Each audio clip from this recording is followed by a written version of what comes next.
समझे। जिस रात के साथ बदतमीजी की थी, एक रेस्टोरेंट में फरहाद ने महमल के साथ था, हिज राइट हैंड मैन।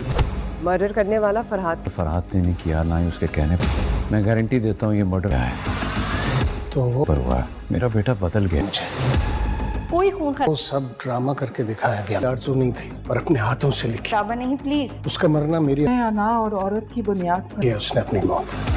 मैं नहीं देख सकती किसी माँ की को गुजरते हुए। फिर देखता हूँ किसकी जरूरत है आंख उठाकर। कल से आप दोनों हमारी गाड़ी में जाएंगे। मैं डर कर नहीं, फिर देखें। Let's die for a noble cause. लड़कर मरना चाहता हूँ।